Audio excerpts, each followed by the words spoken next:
บุคคลที่มีสติจะหยุดยับยั้งอารมณ์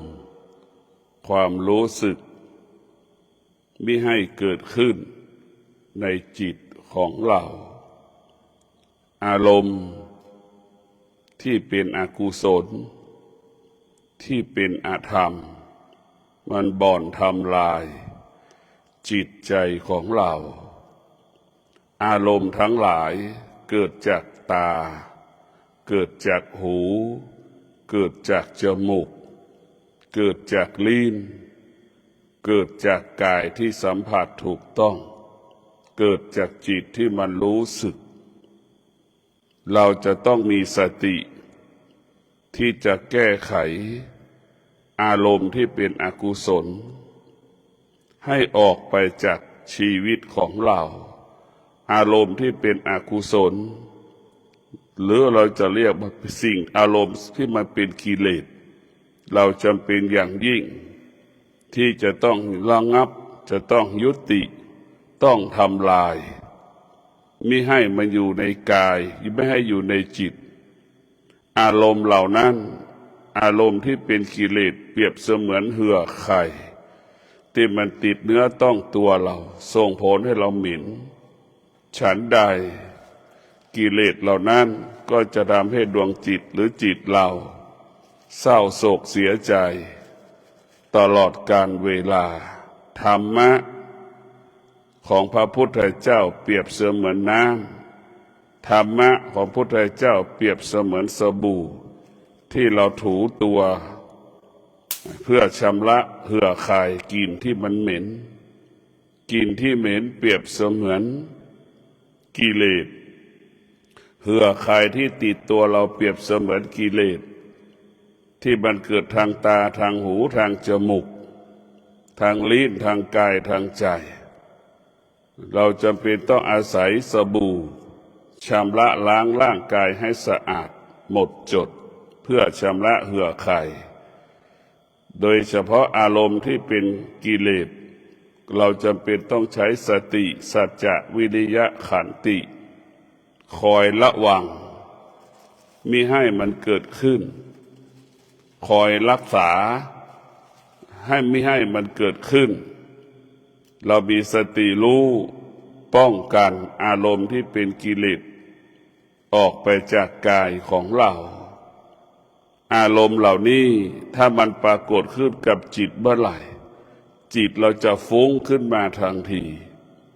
จิตเราจะเกิดอาการสำแดงอาการออกมาทันทีเพราะฉะนั้นพวกเราทั้งหลาย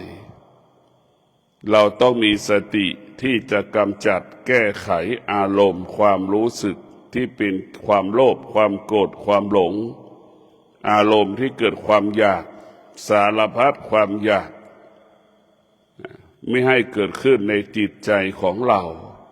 อารมณ์เหล่านี้ก็เกิดจากสิ่งที่เป็นภายนอกเช่นตาเห็นรูปเราก็เกิดความรู้สึกอยากได้อยากมีอยากเป็นอยากกินอยากได้ครอบครองอันนี้ก็คือเป็นบ่อเกิดแห่งความอยากเพราะฉะนั้นอารมณ์มันก็เกิดทางตาผัสสะทั้งหลายที่เราสัมผัสอยู่รู้อยู่ถ้าเรามีสติเราก็จะหยุดหรือเท่าทันอารมณ์ความรู้สึกที่เราสัมผัสทางตาได้อารมณ์ทางหูที่มันกระทบกับหูที่หูสัมผัสถ้าเรามีสติเราก็จะหยุดยั้งอารมณ์ความรู้สึกที่มันกระทบทางหูที่หูสัมผัสเราก็หยุดมันได้ยั้งมันได้มิให้มันเกิดขึ้นอันนี้แหละคืออารมณ์เราจะเป็นต้องมีสติสัจจะวิริยะขันติเป็นเครื่องป้องกันเป็นเครื่องรักษาเพื่อไม่ให้กิเลสนั่นออกมาเกาะกายเกาะใจของเราท่านทั้งหลายอารมณ์นี่เป็นสิ่งที่น่ากลัวที่สุดอารมณ์ดีก็เป็นอารมณ์ของธรรมอารมณ์ที่ไม่ดีเป็นอารมณ์ของอธรรมอารมณ์ที่ดีคือเป็นอารมณ์ของธรรมคืออดทนเราจะอดทนต่อสภาพ ต่างๆที่ตามันเห็นที่หูมันสัมผัส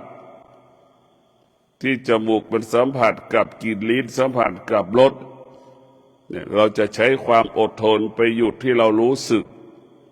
เมื่อเรามีสติและมีความอดทนเราก็จะหยุดทุกสิ่งทุกอย่างได้โดยเฉพาะอารมณ์ที่เป็นกิเลสทั้งสิ้นที่มันกำลังปรากฏเราจะต้องทำลายมันกิเลสทั้งหลายก็เปรียบเสมือนจมปลวกความอดทนก็เหมือนคนที่ขุดจมปลวกให้ขุดจมปลวกเสมอแผ่นดินนี่แหละกิเลสมันก็กลัวธรรมะเพราะธรรมะนี่มันยิ่งใหญ่กว่ากิเลสเป็นหมื่นเท่าธรรมะก็คือความอดทนดังบุคคลที่มีความอดทนขุดจมปลวกเสมอแผ่นดินแป๊บเดียวมันก็จบกิเลสแล้วก็เหมือนแผ่นดินความโลภความกิเลสทั้งหลายเหมือนจมปลวกความอยากทั้งหลายก็เหมือนจมปลวกเราจะละจมปลวกจะเสมอแผ่นดินได้จมปลวกนั้นต้องมีบุคคลผู้นั้นจะต้องมีสติที่จะขุดจมปลวกอดทนวิริยะภาคเพียรจนถึงที่สุดก็สำเร็จในการขุดจมปลวกฉันใดกิเลสทั้งหลายที่มันจะยิ่งใหญ่สักปานใดถ้าเรามีสติและมีวิริยะมีความอดทนกิเลสนั้นก็จะหมดสิ้นไปจากกายจากจิตของเราธรรมอารมณ์ของธรรมนั้น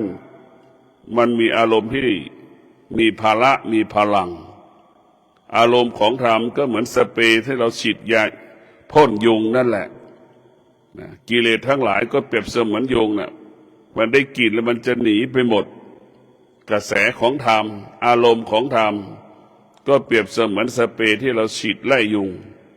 ยุงมันก็หนีแตกตื่นไปหมดนั่นแหละกระแสของธรรมจะมีพลังและมีอานุภาพ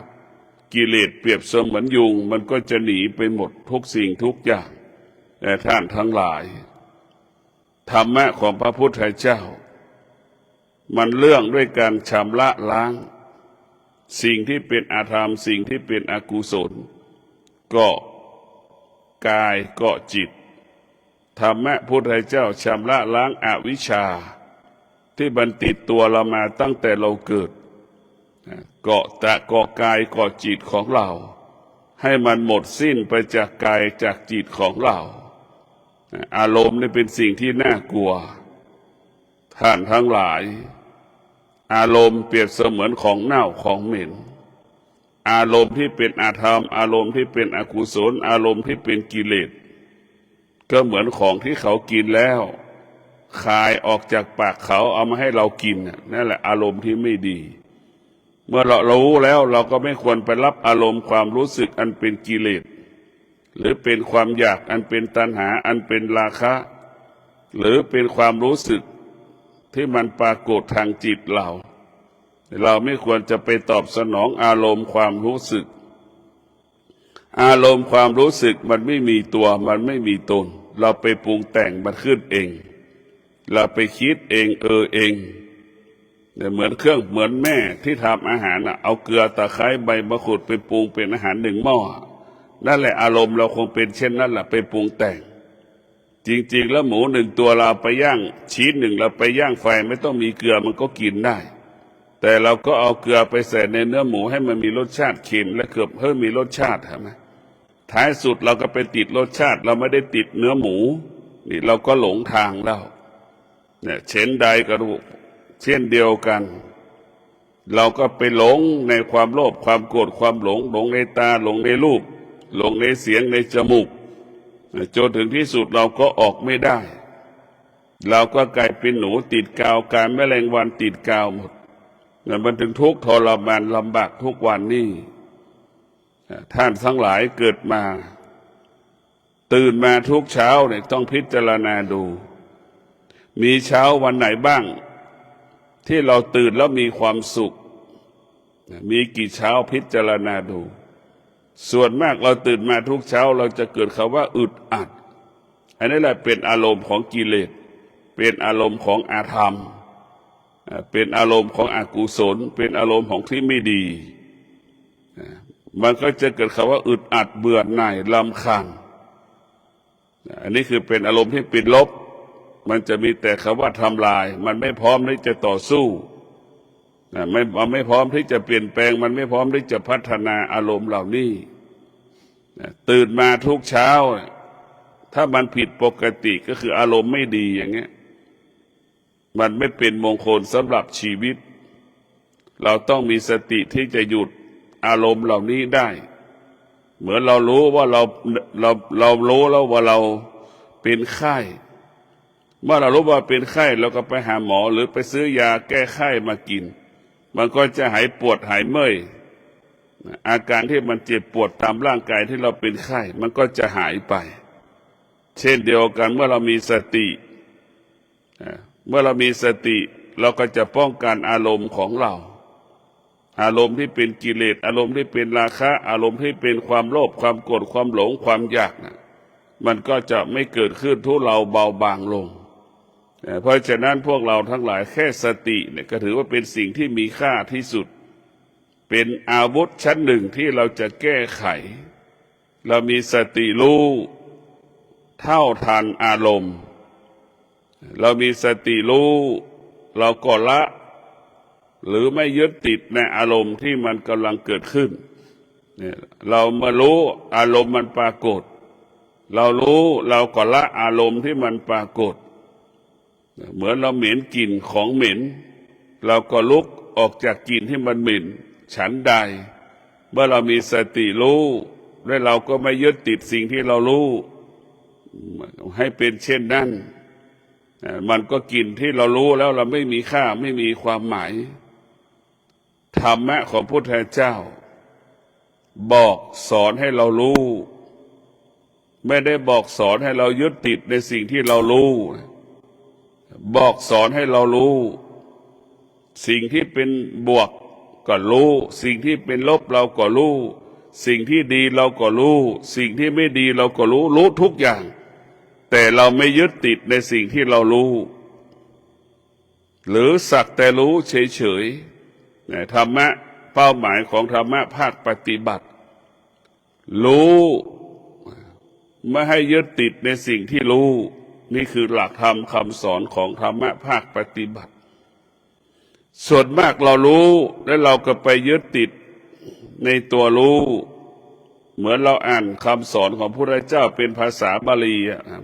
เราก็ไปยึดติดในคำสอนที่พระพุทธเจ้าเป็นพุทธสุภาษิต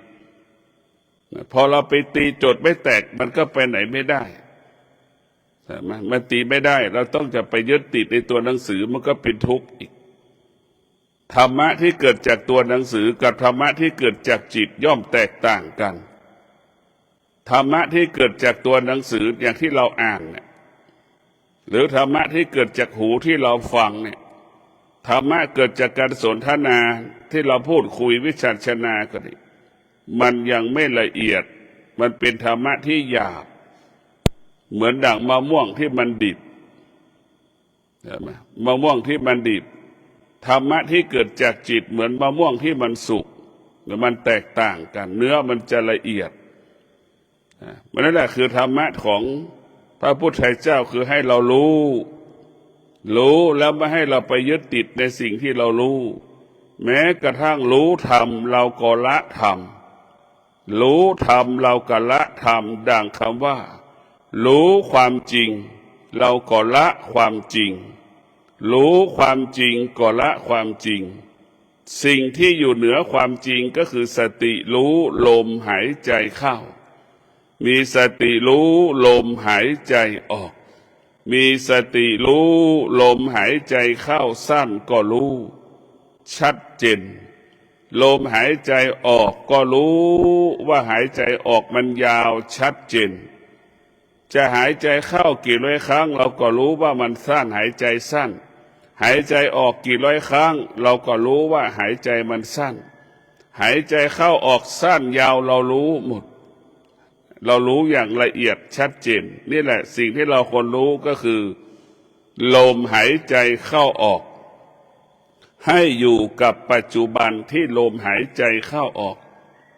หน้าที่ของจิตขณะที่เรานั่งสมาธิ ก็ให้เรารู้แค่ลมหายใจเข้าออกหายใจเข้ากี่ร้อยครั้งจมูกเราก็รู้หายใจออกกี่ร้อยครั้งจมูกมันก็รู้ให้เรารู้ลมหายใจเข้าลมหายใจออกนี่แหละสติธรรมะของพระพุทธเจ้าให้เรารู้แค่นี้รู้แล้วก็ไม่ต้องไปยึดติดในสิ่งที่เรารู้เท่านั้นสิ่งที่ควรรู้คือรู้ลมหายใจเข้านี่แหละคือเป็นสิ่งที่เราควรรู้ที่สุดเมื่อเราออกจากสมาธิเราก็มีสติรู้อาการของการออกจากสมาธิตั้งแต่เราจะขยับตัวเราก็มีสติรู้จะขยับมือขวามือซ้ายเราจะขยับตัวก็มีสติรู้เราจะลืมตาก็มีสติรู้เราจะมีสติรู้ทุกอริยบทจะนั่งจะนอนจะเดินจะยืนจะกินข้าวจะฉันข้าวจะเข้าห้องน้ำจะระหว่างจะนั่งจะนอนจะเดินเรารู้เรียกว่าจิตรู้เรื่องร่างกายของเราภาษาธรรมะว่าให้จิตอยู่ในกายสอนให้เราให้จิตอยู่ในกายให้กายอยู่ในจิตให้กายเป็นบ้านของจิตแต่พวกเราทั้งหลายการฝึกฝนการสั่งสมนั้นเป็นสิ่งที่ดีงามเป็นสิ่งที่มีค่าเป็นสิ่งอันประเสริฐจึงฝากให้พวกเราได้มีสติรู้ที่เรารู้อย่างชัดเจนรู้อย่างละเอียดถี่ถ้วนหน้าที่ของจิตก็รู้แค่ลมหายใจเข้าพระพุทธเจ้าได้ตรัสรู้เป็นพระโพธิญาณ นั้นก็เพราะลมหายใจเข้าอัศสาสะปัสสาสะอัศสาสะปัสสาสะหายใจออกหายใจเข้านี่แหละพระพุทธเจ้าก็ได้ตรัสรู้การกำหนดลมหายใจเข้าการกำหนดลมหายใจออกเพราะฉะนั้นสิ่งเหล่านี้มันมีพลังและมันมีอานุภาพมันยิ่งใหญ่ก็ขอให้ท่านทั้งหลายมีสติที่จะหยุดอารมณ์ที่เป็นกิเลสอารมณ์ของความชั่วก็เหมือนของที่เขากินแล้วคายให้เรากินนั่นแหละนึกดูเราจะกินไหมมันเป็นอารมณ์ชั่วก็เหมือนของที่เขาเคี้ยวอยู่ในปากแล้วออกมาจากปากเขาให้มาให้เรากินต่อนึกดูกันแล้วกันเพราะฉะนั้นพวกเราทั้งหลายเราจะต้องแก้ไขการแก้ไขคือการมีสติการมีสติก็คือการมีสัจจะการมีสัตตะจะเป็นต้องอาศัยความอดทนจะเป็นต้องอาศัยวิริยะภาคเพียรจึงเกิดคำว่าสำเร็จในการพัฒนาจึงเกิดคำว่าความสำเร็จในการแก้ปัญหาสติสัจจะวิริยะขันติเป็นหลักของการพัฒนาเป็นหลักของการแก้ปัญหาที่มันปรากฏเกิดขึ้นตั้งแต่เมื่อล้านปีจนถึงปัจจุบันนี้ก็ยังใช้อยู่ธรรมะของพระพุทธเจ้าว่าด้วยเรื่องปัจจุบันว่าด้วยเรื่องปัจจุบันว่าด้วยเรื่องปัจจุบันขอให้พวกเราได้มีสติพิจารณาว่าคำสอนของพระพุทธเจ้านั้นอยู่กับปัจจุบันไม่มีอดีตไม่มีอนาคตเป้าหมายของพระพุทธเจ้าก็ให้เราอยู่เกิดความสงบสุขเกิดสันติสุขพระพุทธเจ้ารู้ว่าธรรมชาติเป็นผู้บ่อนทำลายคุณภาพชีวิตของเราเกิดก็เป็นทุกข์เป็นธรรมการเกิดก็เป็นธรรมชาติของมนุษย์แก่ก็เป็นธรรมชาติของมนุษย์เจ็บก็เป็นธรรมชาติของมนุษย์ตายก็เป็นธรรมชาติของมนุษย์สิ่งเหล่านี้หากจิตเราไม่ได้รับการฝึกฝนจิตเราไม่ได้เป็นจิตของผู้รู้จิตเราก็ตกอยู่ใต้อำนาจเกิดแก่เจ็บตายสภาวะจิตของเราก็อยู่ภายใต้วัฏฏะสงสาร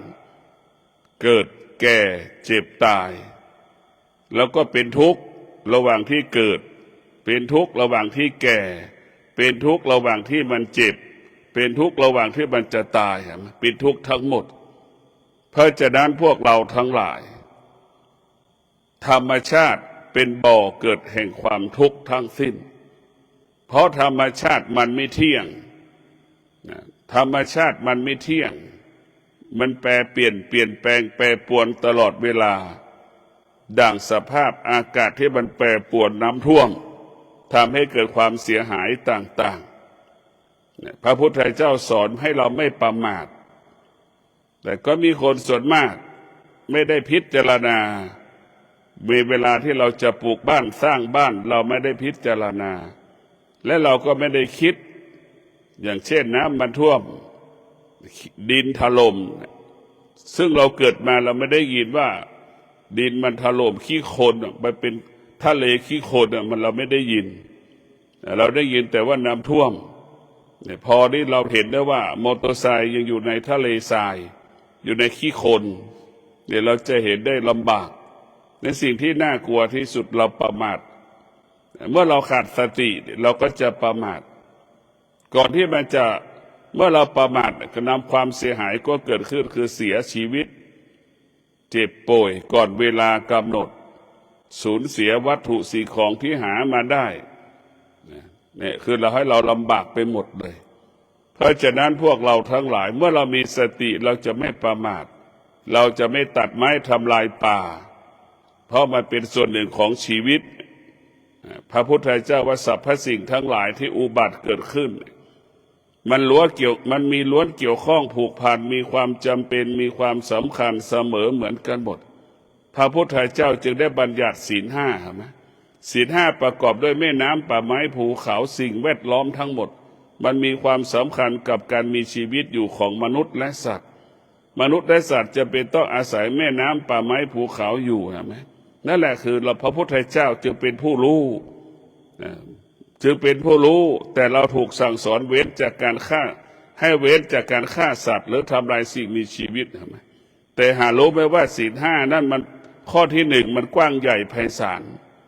แม่น้ำป่าไม้ภูเขาเนี่ยมันเป็นสิ่งที่มีความสำคัญต่อชีวิตของเราแต่เราไม่เคยเห็นความสำคัญมันประมาทรู้เฉยๆแต่เราไม่เข้าไปถึงตัวรู้เราถึงประสบปัญหาน้ำมันท่วมทุกวันนี้เราถึงประสบปัญหาที่บ้านมันดินถล่มโคลนถล่มเห็นไหมมันจึงให้เกิดความเสียหายเกิดขึ้นนี่แหละเพราะเราขาดสติเมื่อขาดสติก็เป็นสิ่งจิตไม่รู้แหละเมื่อเรามีสติเราก็จะรู้ความจริงสติก็เปรียบเสมือนวิชาเมื่อเราขาดสติมีแต่อวิชชาครอบงำจิตใจของเราคนส่วนมากมีแต่อวิชชาครอบงำดวงจิตหลงทางหลงผิดสิ่งที่คิดสิ่งที่พูดสิ่งที่กระทำตลอดการเวลาแต่พวกเราทั้งหลายการฝึกฝนจิตของเราให้จิตเราเป็นจิตผู้รู้ดังที่ได้กล่าวมาตลอดเวลาว่าสติเปรียบเสมือนพระพุทธเจ้าจิตของเราเปรียบเสมือนผู้ฟังธรรมพระพุทธเจ้าเราฟังธรรมพระพุทธเจ้าก็เพื่อให้จิตเราเพื่อให้เรารู้เรื่องความจริงให้เรารู้ความจริงแล้วก็ให้เราอยู่เหนือความจริงความจริงมีทั้งสองอย่างความจริงของธรรมชาติความจริงของธรรมะคนเข้าถึงความจริงของธรรมะประมาณ30%คนที่อยู่กับความจริงของธรรมชาติ70%ของคนทั้งโลก70%คนส่วนมากของโลกอยู่กับธรรมชาติเข้าใจว่าธรรมชาติเป็นสิ่งดีงามเป็นสิ่งประเสริฐแล้ว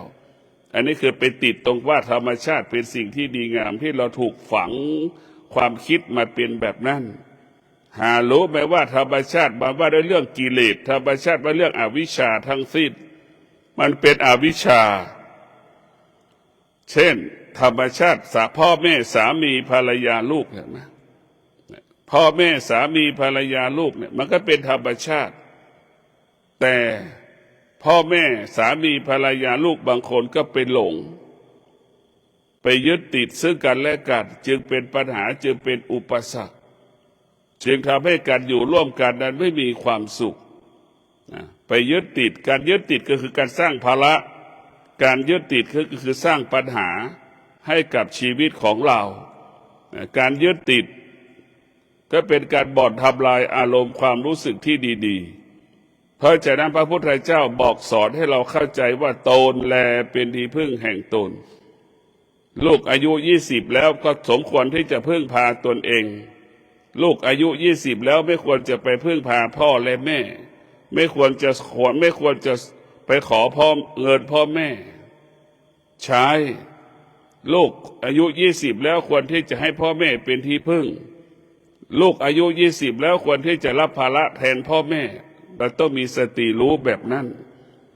ถ้าเรามีสติธรรมะอยู่ในหัวใจเราเนี่ยเราจะรู้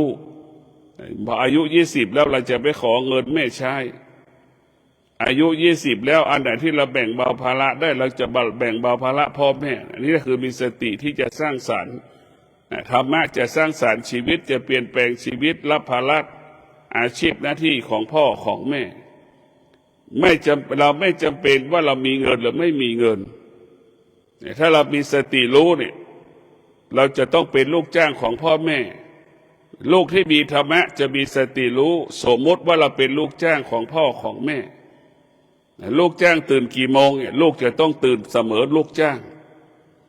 งทำงานกี่อย่างลูกทุกคนก็ทำงานเสมอลูกจ้างนี่แหละคือเป็นการตอบแทนเป็นการทดแทนทำงานแทนพ่อแทนแม่รับภาระแทนพ่อแทนแม่งานเล็กๆน้อยๆแต่ส่วนมากมันทำไม่ได้เพราะมันติดสุขนอนก็ตื่นสายไปหลงในที่นอนไปติดในที่นอนติดสุขจึงเป็นบ่อเกิดแห่งความทุกข์เห็นไหมลูกไม่ตื่นจึงเป็นบ่อเกิดแห่งครั้งแรกลูกแม่บอกว่ามีลูกแม่มีความสุขพอลูกไม่ทำตามที่แม่บอกเห็นไหมเป็นเหตุให้เกิดความทุกข์นี่แหละ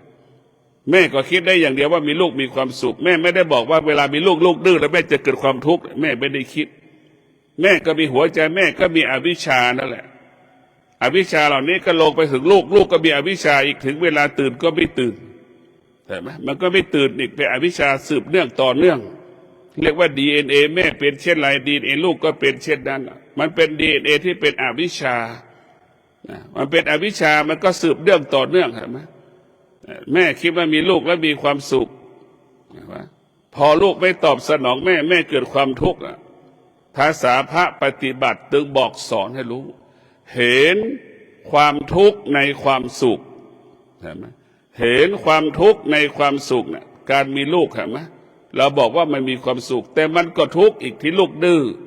มันก็ทุกข์อีกที่ลูกไม่มีระเบียบวินัยมันก็ทุกข์อีกที่ลูกไม่ทำตามที่แม่อบรมสั่งสอนเห็นไหมเห็นในความทุกข์ในความสุขเนี่ยนะพวกเราทั้งหลายต้องมีสติพิจารณาธรรมะของพระพุทธเจ้าให้เราพิจารณาเรื่องชีวิตล้วนๆมันไม่มีเรื่องอื่นเรื่องชีวิตล้วนๆเข้ารู้เรื่องกายเข้าถึงกายเข้าถึงจิต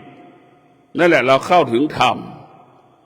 ธรรมะของพระพุทธเจ้าให้เรารู้ตั้งแต่เส้นผมถึงฝ่าเท้าเส้นผมเราก็มันไม่เที่ยงผมมันเคยดกมันก็เริ่มห่างผมมันเคยขาวผมมันเคยดำมันก็เริ่มขาวเห็นไหมนี่แหละความไม่เที่ยงเริ่มเกิดขึ้นที่บนร่างกายของเราทุกอย่างร่างกายมันไม่เที่ยง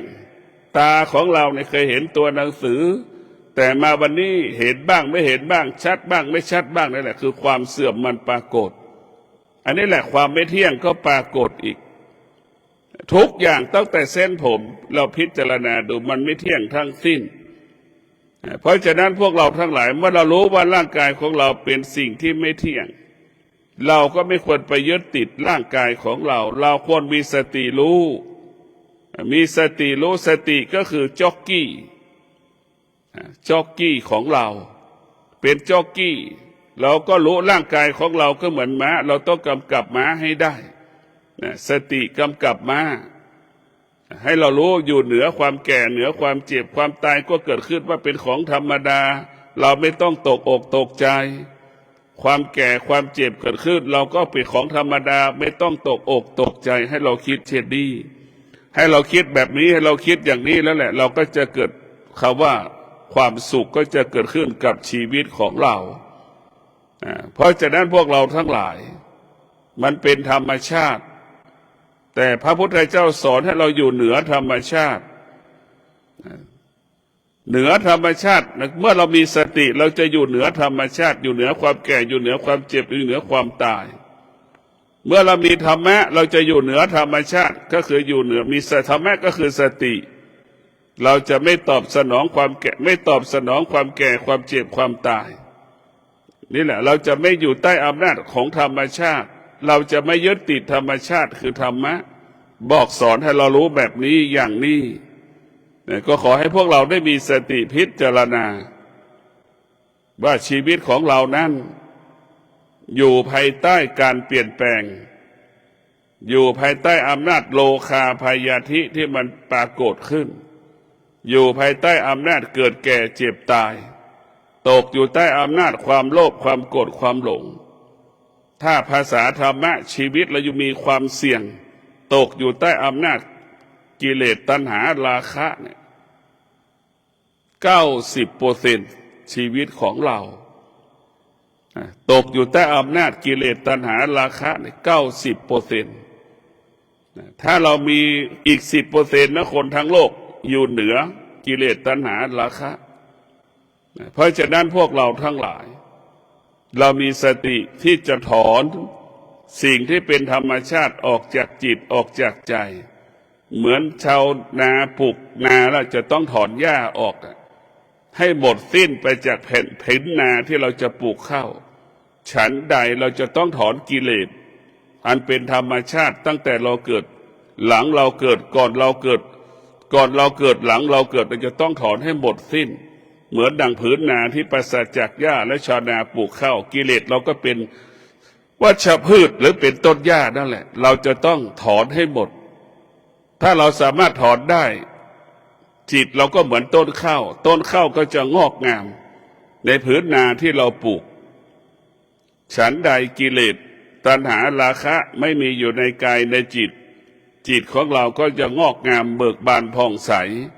จิตเราก็เกิดความสงบสุขเกิดจิตเราก็เกิดสันติสุขอำนาจของธรรมะมันเป็นอำนาจที่ยิ่งใหญ่ก็ขอความสุขสวัสดีจงเกิดแก่ท่านทั้งหลายขอให้ท่านทั้งหลายมีสติรู้อยู่กับกายมีสติรู้อาการของกายที่จะนั่งจะนอนจะเดินมีสติรู้ของตาหูจมูกลิ้นกายใจที่สัมผัสถูกต้องกับสิ่งต่างๆที่กระทบทางตาทางหูทางจมูกทางลิ้นทางกายทางใจให้เรามีสติรู้เมื่อเรามีสติรู้กายวาจาใจเราก็ปกติคือสงบตลอดกาลเวลาขอเจริญพร